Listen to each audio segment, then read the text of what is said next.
بلا تاخیر میں دعوت خطاب دے رہا ہوں شیخ الحدیث والتفسیر امام الصرف والنحو استاد العلماء حضرت مولانا محمد اسحاق نور اللہ مرقدہ کے فرزند ارجمن حضرت مولانا محمد سعد اللہ صاحب سے ملتمس ہوں کہ مائک پر تشریف لائیں اور اپنے قیمتی خیالات کا اظہار فرمائیں۔ تشریف لا رہے ہیں حضرت مولانا محمد سعد اللہ صاحب۔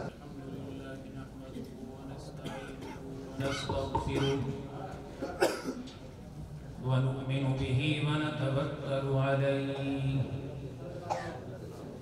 ونعوذ بالله من شرور أنفسنا ومن سيئات أعمالنا من يهده الله فلا مضل له ومن يضلله فلا هادي له ونشهد أن لا إله إلا الله وحده لا شريك له ونشهد أن سيدنا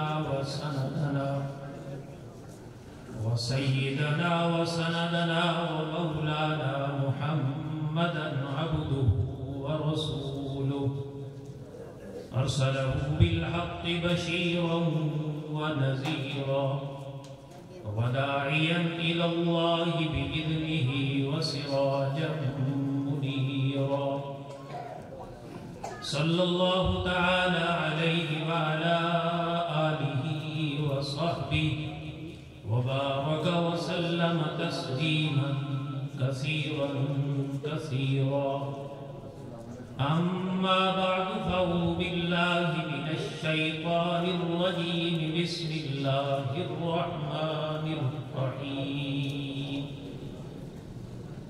ويوم يحشرهم وما يعبدون من دون الله فيقول أأنتم أضللتم عبادي هؤلاء أم هم ضلوا السبيل قالوا سبحانك ما كان ينبغي لنا أن نتخذ من دونك من أولياء ولكن متعتهم وآباءهم حتى نسوا الذكر وكانوا قوما بورا صدق الله العظيم۔ قابل قدر میرے محترم علماء کرام، دوستوں، بزرگوں، بھائیوں، آج کا یہ پروگرام جامعہ دارالعلوم عثمانیہ کا 25واں سالانہ ختم بخاری کا پروگرام ہے، جس میں ہم سب اللہ رب العالمین کے فضل و کرم سے اللہ کے گھر میں حاضر ہیں۔ دعا ہے کہ اللہ رب العالمین ہم سب کی اس حاضری کو قبول فرمائے۔ دینی مدارس اللہ رب العالمین کا اس قوم پر انعام ہے، اور علماء کرام کا یہ احسان ہے اس قوم پر کہ سال میں وقتاً فوقتاً ایسے پروگرام کر کے قوم کے ایمان کی حفاظت کرتے ہیں،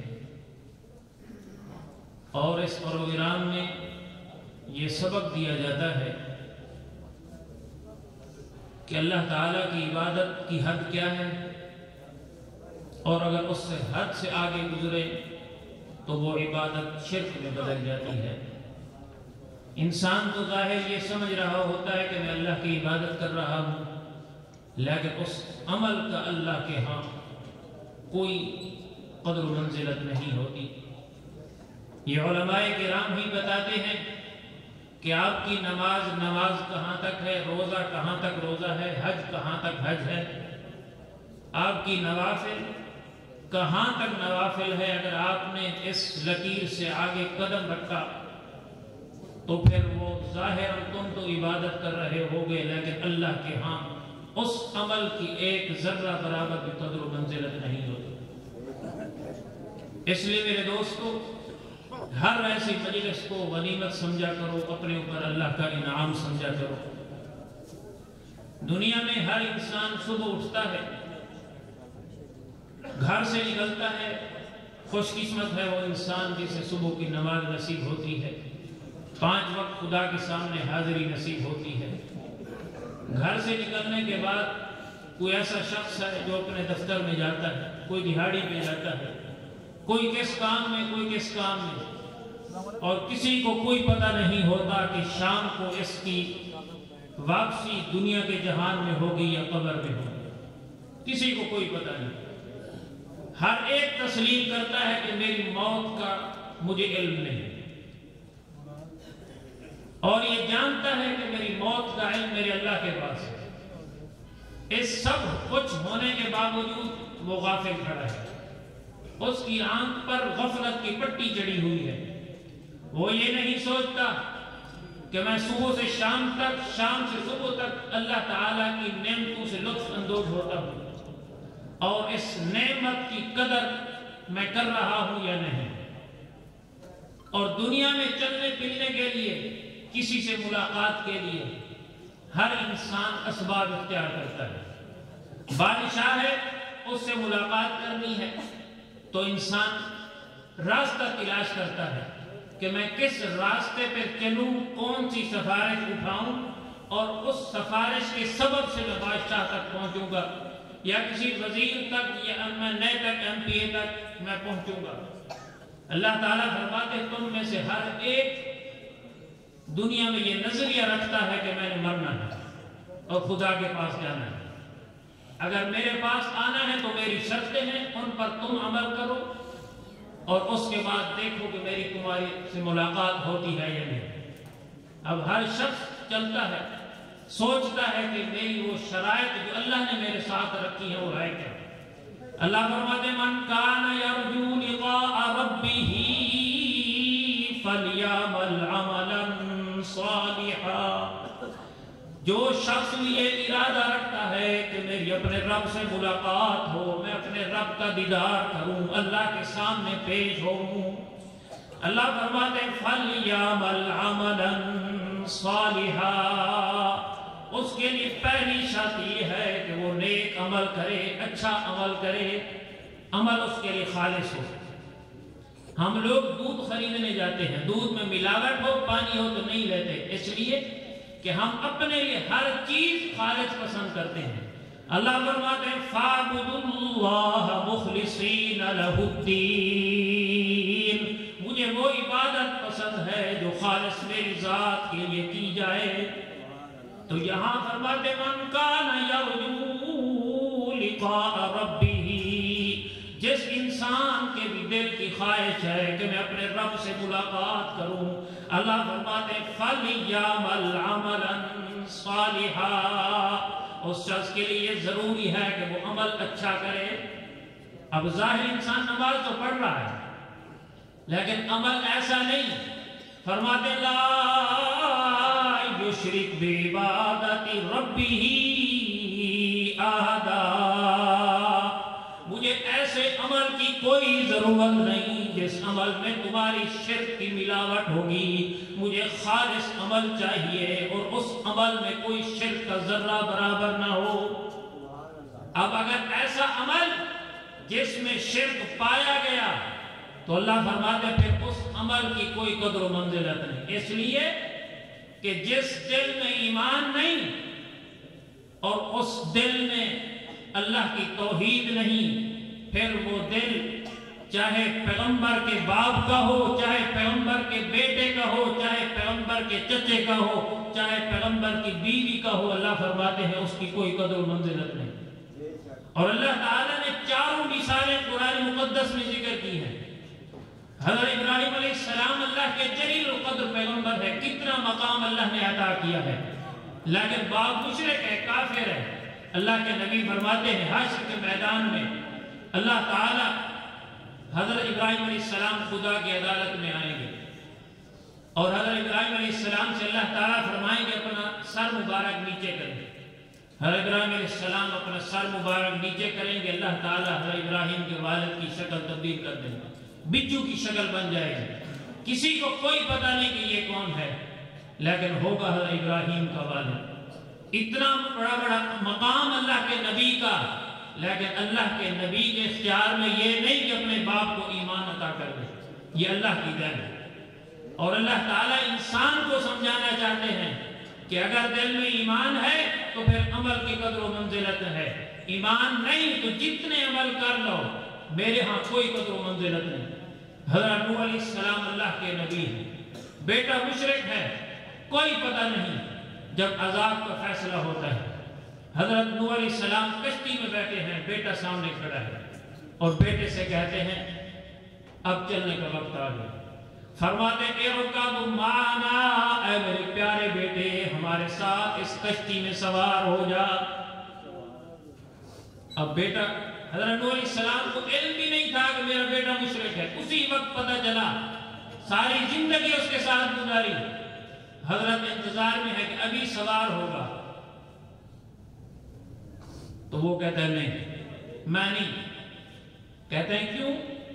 کہتا ہے سآوی الی جبل یعصمنی من الماء, یہ پانی مجھے کیا کرے گا, میں تو پہاڑ کی بلندیوں پہ چڑھ جاؤں گا. اب اس کا یہ نظریہ کہ پہاڑ اونچے ہیں پانی نیچا, میں پہاڑ پہ چڑھ جاؤں گا. اللہ کا نبی فرماتے لا عاصم اليوم من امر اللہ, آج کے دن خدا کا کوئی نافرمان اس عذاب سے بچ نہیں سکتا. آج بچے گا وہ جس پر اللہ کی رحمت ہوگی, اور اللہ کی رحمت اس کشتی پر ہے, اس میں سوار ہو جاؤ. لیکن جب ہدایت نصیب میں نہ ہو تو پھر نبی کا اختیار نہیں چلتا. اللہ فرماتے ہیں وَحَالَ بَيْنَهُمَا الْمَوْجُ فَكَانَ مِنَ الْمُغْرَقِينَ. اللہ کا نبی اپنی آنکھوں سے دیکھ رہا ہے بیٹا پانی میں ڈوب رہا ہے, مگر پیغمبر کی نبوت, پیغمبر اسے اپنے بیٹے کو بچا نہیں سکے, اس لیے کہ قرآن فرماتے ہیں اِنَّكَ لَا تَهْدِي مَنْ أَحْبَبْتَ. ہدایت اللہ کے پاس ہے. حضرت نوح علیہ السلام کے بیٹے کی مثال کہ حضرت نوح علیہ السلام اپنے بیٹے کو نہیں بچا سکے. ادھر حضرت نوح علیہ السلام کی بیوی ہے, حضرت لوط علیہ السلام کی بیوی ہے, دونوں کافرہ ہیں. لیکن انبیاء خود اللہ کے نبی, بیویاں کافر, لیکن جب تباہی کا وقت ہے اللہ فرماتے ہیں ضرب اللہ مثلا للذین کفروا امرأة نوح وامرأة لوط. اے میرے پیغمبر مثال بیان کر دے اپنی قوم کے سامنے, اپنی امت کے سامنے, حضرت نوح علیہ السلام تے حضرت لوط علیہ السلام کی بیویوں کی. کانتا تحت عبدین من عبادنا الصالحین, دونوں اللہ کے نبی نیک تے صالح. فخانتاہما, مگر ان کی بیویوں نے اللہ کے اس نبی کے ساتھ خیانت کی کہ اللہ کے نبی پر کلمہ نہیں پڑھا. جب اللہ کا عذاب آیا تو پیغمبر کی بیویاں ہیں لیکن عذاب سے نہیں بچی. ادھر یہ, اور جہاں چچے کی مثال ہے وہ چچے ہیں اللہ کے نبی کے, ابو طالب, ابو لہب, ابو جہل. کتنا بڑا مقام اللہ نے اپنے پیغمبر کو عطا کیا, لیکن ابو جہل بھی جہنم میں, ابو لہب بھی جہنم میں.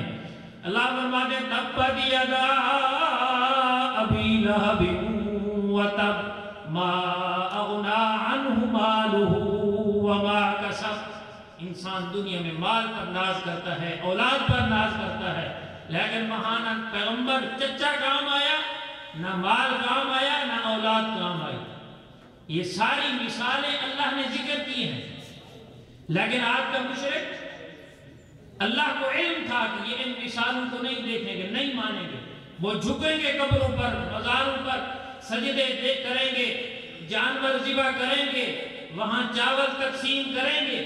اس لیے اللہ تعالیٰ نے اپنی علم کے مطابق قرآن مقدس میں ہر چیز واضح کر دی.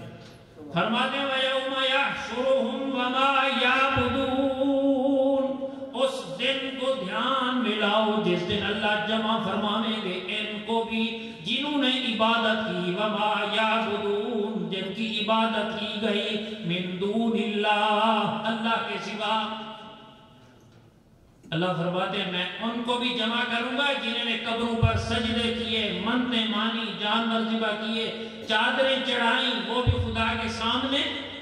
تو جو جن قبروں پر چڑھائی گئی وہ بزرگ بھی سامنے ہوں گے. حضرت شیخ عبدالقادر جیلانی، حضرت معین الدین چشتی اجمیری، حضرت علی حجویری، حضرت غلام فرید، حضرت شاہ عبداللطیف بھٹائی، جتنے بھی بزرگ آئے جن کی مزاروں پر سجدے ہوئے سب خدا کے سامنے کھڑے ہیں. ایک طرف سجدے کرنے والے، عبادتیں کرنے والے، دوسری طرف بزرگ، اور ادھر اللہ کی طرف سے سوال ہے. فرماتے انتم اضللتم عبادی ہؤلاء. اے میرے ولیو، اپنے وقت کے ولیو، یہ بتاؤ یہ اتنی میری مخلوق گمراہ ہو گئی، کیا تم نے انہیں کہا تھا کہ ہماری قبروں پہ سجدے کرنا، اگر بچے نہ ہوں تو آ کر ہم سے بیٹے مانگنا، اگر کسی مشکل میں پھنسو تو آ کر ہمیں پکارنا، ہم تمہاری پکار کو سنیں گے. اضللتم، اس گمراہی کا سبق تم نے پڑھایا یا انہوں نے خود گمراہ ہوئے؟ سوال کرنے والا اللہ کے جن سے سوال کیے جا رہے وہ اللہ کے دوست، اللہ کے ولی، لیکن وہاں اکیلے اکیلے جواب کوئی نہیں دے گا، سب بیک آواز کہیں گے. کہتے قالوا سبحانک ما کان ینبغی لنا. اے ہمارے پالنہار اللہ، تو پاک ہے ہر ایسے عیب سے، ہر شراکت سے جس کا یہ اقرار کرتے ہیں. تو ہر چیز سے مبرات پاک ہے. ہم تو یہ سوچ بھی نہیں سکتے کہ تیرا کوئی شریک تیرے ساتھ کسی پر قربان کیا جائے، سب کچھ تیرے نام پر ہے، مگر یہ گمراہ کیوں ہوئے؟ کہیں گے وَلَٰكِن مَتَّعْتَهُمْ وَآبَاءَهُمْ حَتَّى نَسُوا الذِّكْرَ. یا اللہ یہ گمراہ اس لیے ہوئے کہ تم نے انہیں دنیا میں روزی دی، انہیں اچھا دیا، اچھا پہنا انہوں نے، مگر اس کا فائدہ انہوں نے غلط اٹھایا. انعام تیرے کھائے اور نمک حرامی کی انہوں نے، تیرے کھا کر تیرے خلاف یہ عمل کرتے رہے. تو اللہ فرماتے ہیں من کان یرجو لقاء ربہ فلیعمل عملا صالحا. اللہ کے ہاں ایمان وہ مقبول ہے کہ جس عمل میں کوئی ذرہ برابر شرک نہ ہو. اب اگر کوئی شخص یہ کہے کہ میں عبادت کرتا رہوں، میں اپنی مرضی سے جو کچھ کروں، کوئی مجھ سے پوچھنے والا نہیں. اللہ تعالیٰ فرماتے ہیں حشر کا دن، جب حشر کا میدان لگے گا، میں خود بندوں کے اعمال نامے چیک کروں گا. نبی علیہ السلام فرماتے ہیں رجسٹر اٹھایا جائے گا، اللہ تعالیٰ دیکھیں گے پہلا صفحہ، دوسرا، تیسرا، چوتھا، ہر صفحے پر نماز، روزہ، ہر چیز کھڑی ہے، کوئی گناہ نہیں. ایک ذرہ برابر شرک نظر آیا، اللہ فرمائیں گے وَقَدِمْنَا إِلَىٰ مَا عَمِلُوا مِنْ عَمَلٍ فَجَعَلْنَاهُ وَبَاءً مَنْثُورًا. مجھے اس عمل کی کوئی ضرورت نہیں، اس کے جو بھی عمل ہوں گے گرد و غبار بنا کر اڑا دیا جائے گا. اللہ فرمائیں گے مجھے کوئی ضرورت نہیں. اس لیے میرے دوستو یہ اجتماعات، یہ پروگرام اس لیے کی جاتے ہیں تاکہ لوگوں کو بتایا جائے کہ تمہارا عمل کہاں تک عمل ہے. اگر تم نے حد پار کی تو ظاہراً تم نماز پڑھو، روزہ رکھو، حج کرو، اللہ کے ہاں وہ ذرہ برابر بھی عمل قبول نہیں. اس لیے ہمیشہ اللہ سے یہی دعا کیا کرو، اے اللہ ہمیں جب تک زندہ رہیں اہل حق سے وابستہ رکھ اور دین اسلام پر قائم رکھ، اور جب اس جہان سے اٹھیں تو تیرا کلمہ پڑھتے ہوئے اس جہان سے جائیں. نبی علیہ السلام فرماتے ہیں من قال لا الہ الا اللہ دخل الجنہ. جو شخص اپنی زبان سے اللہ کا کلمہ پڑھتا ہے وہ جنت میں اس کا داخلہ دیا جاتا ہے. تو یہ داخلہ ایسے نہیں ملتا، اس کے لیے اللہ نے شرائط رکھی ہیں. ان شرائط پر ہم اتریں، پھر اللہ کی رحمت ہم پر غالب ہوتی ہے۔ اللہ تعالیٰ سے یہی دعا ہے کہ جو کچھ میں نے کہا اللہ تعالیٰ اس کو قبول فرمائے اور ہم سب کے لیے ذریعہ نجات بنائے۔ وآخر دعوانا الحمدللہ رب العالمین۔ وہی آقا وہی داتا،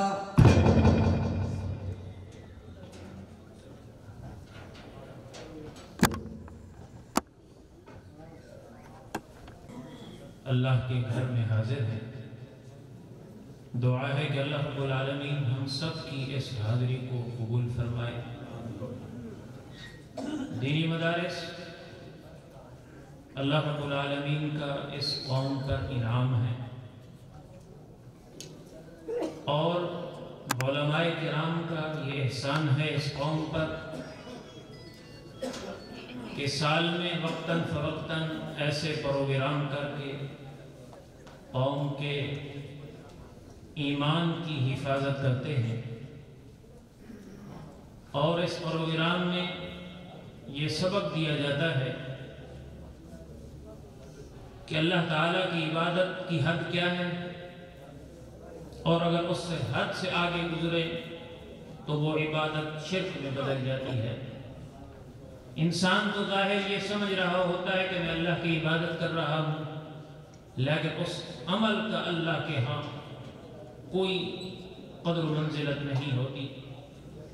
یہ علماء کرام ہی بتاتے ہیں کہ آپ کی نماز کہاں تک ہے، روزہ کہاں تک روزہ ہے، حج کہاں تک حج ہے، آپ کی نوافل کہاں تک نوافل ہے۔ اگر آپ نے اس لکیر سے آگے قدم رکھا تو پھر وہ ظاہر تم تو عبادت کر رہے ہوگے، لیکن اللہ کے ہاں اس عمل کی ایک ذرہ برابر بھی قدر و منزلت نہیں ہوتی۔ اس لیے میرے دوستو، ہر ایسی مجلس کو غنیمت سمجھا کرو، اپنے اوپر اللہ کا انعام سمجھا کرو۔ دنیا میں ہر انسان صبح اٹھتا ہے، گھر سے نکلتا ہے، خوش قسمت ہے وہ انسان جسے صبح کی نماز نصیب ہوتی ہے، 5 وقت خدا کے سامنے حاضری نصیب ہوتی ہے۔ گھر سے نکلنے کے بعد کوئی ایسا شخص ہے جو اپنے دفتر میں جاتا ہے، کوئی دہاڑی پہ جاتا ہے، کوئی کس کام میں کوئی کس کام میں، اور کسی کو کوئی پتہ نہیں ہوتا کہ شام کو اس کی واپسی دنیا کے جہان میں ہوگی یا قبر میں ہوگی، کسی کو کوئی پتہ نہیں۔ ہر ایک تسلیم کرتا ہے کہ میری موت کا مجھے علم نہیں، اور یہ جانتا ہے کہ میری موت کا علم میرے اللہ کے پاس ہے۔ اس سب کچھ ہونے کے باوجود وہ غافل کھڑا ہے، اس کی آنکھ پر غفلت کی پٹی چڑھی ہوئی ہے۔ وہ یہ نہیں سوچتا کہ میں صبح سے شام تک، شام سے صبح تک اللہ تعالیٰ کی نعمتوں سے لطف اندوز ہوتا ہوں، اور اس نعمت کی قدر میں کر رہا ہوں یا نہیں۔ اور دنیا میں چلنے پھرنے کے لیے، کسی سے ملاقات کے لیے ہر انسان اسباب اختیار کرتا ہے۔ بادشاہ ہے، اس سے ملاقات کرنی ہے تو انسان راستہ تلاش کرتا ہے کہ میں کس راستے پہ چلوں، کون سی سفارش اٹھاؤں، اور اس سفارش کے سبب سے میں بادشاہ تک پہنچوں گا، یا کسی وزیر تک، یا نئے تک MP تک میں پہنچوں گا۔ اللہ تعالیٰ فرماتے ہیں تم میں سے ہر ایک دنیا میں یہ نظریہ رکھتا ہے کہ میں نے مرنا ہے اور خدا کے پاس جانا ہے۔ اگر میرے پاس آنا ہے تو میری شرطیں ہیں، ان پر تم عمل کرو، اور اس کے بعد دیکھو کہ میری تمہاری سے ملاقات ہوتی ہے یا نہیں۔ اب ہر شخص چلتا ہے، سوچتا ہے کہ میری وہ شرائط جو اللہ نے میرے ساتھ رکھی ہے وہ ہے کیا۔ اللہ فرماتے ہیں من کان یرجو لقاء ربہ فلیعمل عملا صالحا، جو شخص یہ ارادہ رکھتا ہے کہ میری اپنے رب سے ملاقات ہو، میں اپنے رب کا دیدار کروں، اللہ کے سامنے پیش ہوں، اللہ فرماتے ہیں فلیعمل عملا صالحا، اس کے لیے پہلی شرط یہ ہے کہ وہ نیک عمل کرے، اچھا عمل کرے، عمل اس کے لیے خالص ہو۔ ہم لوگ دودھ خریدنے جاتے ہیں، دودھ میں ملاوٹ ہو، پانی ہو تو نہیں لیتے، اس لیے کہ ہم اپنے لیے ہر چیز خالص پسند کرتے ہیں. اللہ فرماتے ہیں فَاعْبُدُوا اللَّهَ مُخْلِصِينَ لَهُ الدِّينَ. مجھے وہ عبادت پسند ہے جو خالص میری ذات کے لیے کی جائے. تو یہاں فرماتے مَنْ كَانَ يَرْجُو لِقَاءَ رَبِّهِ، جس انسان کے بھی دل کی خواہش ہے کہ میں اپنے رب سے ملاقات کروں، اللہ فرماتے ہیں فَلْيَعْمَلْ عَمَلًا صَالِحًا. اس شخص کے لیے ضروری ہے کہ وہ عمل اچھا کرے. اب ظاہر انسان نماز تو پڑھ رہا ہے لیکن عمل ایسا نہیں. فرماتے لا یشرک بعبادت ربہ احدا. مجھے ایسے عمل کی کوئی ضرورت نہیں جس عمل میں تمہاری شرک کی ملاوٹ ہوگی. مجھے خالص عمل چاہیے اور اس عمل میں کوئی شرک کا ذرہ برابر نہ ہو. اب اگر ایسا عمل جس میں شرک پایا گیا تو اللہ فرماتے ہیں پھر اس عمل کی کوئی قدر و منزلت نہیں. اس لیے کہ جس دل میں ایمان نہیں اور اس دل میں اللہ کی توحید نہیں، پھر وہ دل چاہے پیغمبر کے باپ کا ہو، چاہے پیغمبر کے بیٹے کا ہو، چاہے پیغمبر کے چچے کا ہو، چاہے پیغمبر کی بیوی کا ہو، اللہ فرماتے ہیں اس کی کوئی قدر و منزلت نہیں. اور اللہ تعالیٰ نے چاروں مثالیں قرآن مقدس میں ذکر کی ہیں. حضرت ابراہیم علیہ السلام اللہ کے جلیل القدر پیغمبر ہے، کتنا مقام اللہ نے عطا کیا ہے، لیکن باپ مشرک ہے، کافر ہے. اللہ کے نبی فرماتے ہیں حشر کے میدان میں اللہ تعالیٰ حضرت ابراہیم علیہ السلام خدا کی عدالت میں آئیں گے اور حضرت ابراہیم علیہ السلام سے اللہ تعالیٰ فرمائیں گے اپنا سر مبارک نیچے کریں. حضرت ابراہیم علیہ السلام اپنا سر مبارک نیچے کریں گے، اللہ تعالیٰ حضرت ابراہیم کے والد کی شکل تبدیل کر دیں گے، بچو کی شکل بن جائے گی. کسی کو کوئی پتہ نہیں کہ یہ کون ہے، لیکن ہوگا حضرت ابراہیم کا والد. اتنا بڑا مقام اللہ کے نبی کا، لیکن اللہ کے نبی کے اختیار میں یہ نہیں کہ اپنے باپ کو ایمان عطا کر دے، یہ اللہ کی دین ہے. اور اللہ تعالیٰ انسان کو سمجھانا چاہتے ہیں کہ اگر دل میں ایمان ہے تو پھر عمل کی قدر و منزلت ہے. ایمان نہیں تو جتنے عمل کر لو میرے ہاں کوئی قدر و منزلت نہیں. حضرت نوح علیہ السلام اللہ کے نبی ہیں، بیٹا مشرک ہے، کوئی پتہ نہیں. جب عذاب کا فیصلہ ہوتا ہے حضرت نوح علیہ السلام کشتی میں بیٹھے ہیں، بیٹا سامنے کھڑا ہے اور بیٹے سے کہتے ہیں اب چلنے کا وقت آ گیا. فرماتے ہیں ارکب معنا، اے میرے پیارے بیٹے ہمارے ساتھ اس کشتی میں سوار ہو جا. اب بیٹا حضرت نوح علیہ السلام کو علم بھی نہیں تھا کہ میرا بیٹا مشرک ہے، اسی وقت پتہ چلا. ساری زندگی اس کے ساتھ گزاری، حضرت انتظار میں ہے کہ ابھی سوار ہوگا. تو وہ کہتا ہے نہیں میں نہیں. کہتے ہیں کیوں؟ کہتا ہے سآوی الی جبل یعصمنی من الماء. یہ پانی مجھے کیا کرے گا، میں تو پہاڑ کی بلندیوں پہ چڑھ جاؤں گا. اب اس کا یہ نظریہ کہ پہاڑ اونچے ہیں پانی نیچا، میں پہاڑ پہ چڑھ جاؤں گا. اللہ کا نبی فرماتے لا عاصم اليوم من امر اللہ. آج کے دن خدا کا کوئی نافرمان اس عذاب سے بچ نہیں سکتا. آج بچے گا وہ جس پر اللہ کی رحمت ہوگی، اور اللہ کی رحمت اس کشتی پر ہے، اس میں سوار ہو جاؤ. لیکن جب ہدایت نصیب میں نہ ہو تو پھر نبی کا اختیار نہیں چلتا. اللہ فرماتے ہیں وَحَالَ بَيْنَهُمَا الْمَوْجُ فَكَانَ مِنَ الْمُغْرَقِينَ. اللہ کا نبی اپنی آنکھوں سے دیکھ رہا ہے بیٹا پانی میں ڈوب رہا ہے، مگر پیغمبر کی نبوت، پیغمبر اسے اپنے بیٹے کو بچا نہیں سکے. اس لیے کہ قرآن فرماتے اِنَّكَ لَا تَهْدِي مَنْ أَحْبَبْتَ. ہدایت اللہ کے پاس ہے.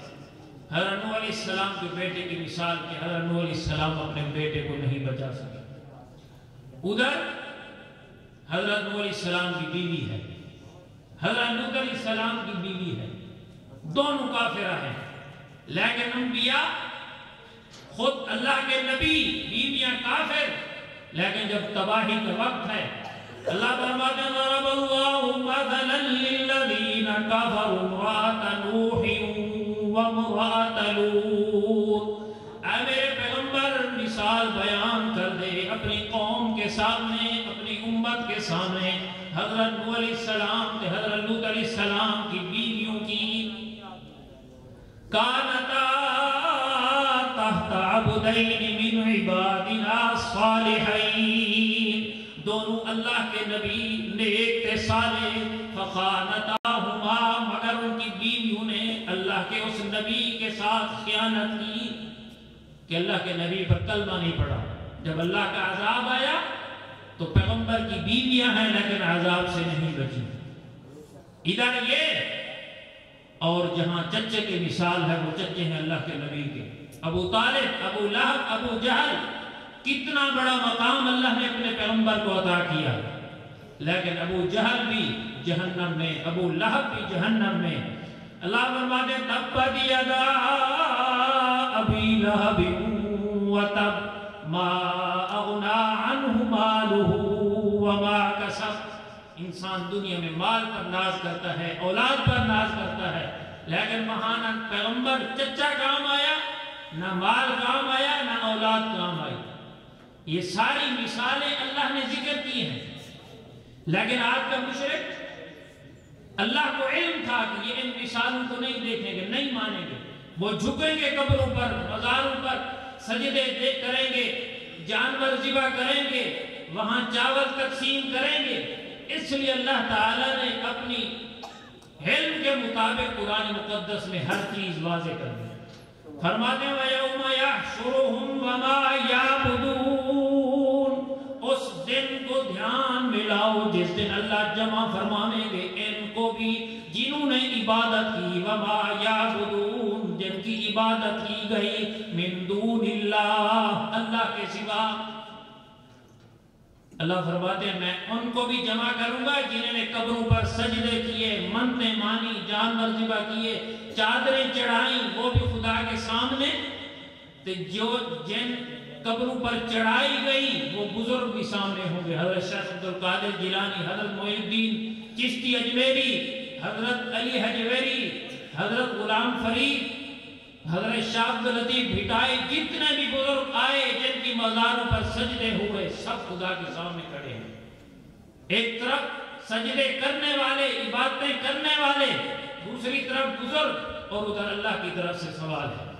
فرماتے انتم اضللتم عبادی ہؤلاء، اے میرے ولیو، اپنے وقت کے ولیو، یہ بتاؤ یہ اتنی میری مخلوق گمراہ ہو گئی، کیا تم نے انہیں کہا تھا کہ ہماری قبروں پہ سجدے کرنا، اگر بچے نہ ہوں تو آ کر ہم سے بیٹے مانگنا، اگر کسی مشکل میں پھنسو تو آ کر ہمیں پکارنا، ہم تمہاری پکار کو سنیں گے۔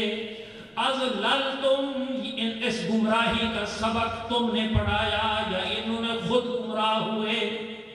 سوال کرنے والا اللہ کے جن سے سوال کیے جا رہے وہ اللہ کے دوست، اللہ کے ولی، لیکن وہاں اکیلے اکیلے جواب کوئی نہیں دے گا، سب بیک آواز کہیں گے، کہتے قالوا سبحانک ما کان ینبغی لنا، اے ہمارے پالنہار اللہ تو پاک ہے ہر ایسے عیب سے، ہر شراکت سے جس کا یہ اقرار کرتے ہیں، تو ہر چیز سے مبرأ پاک ہے۔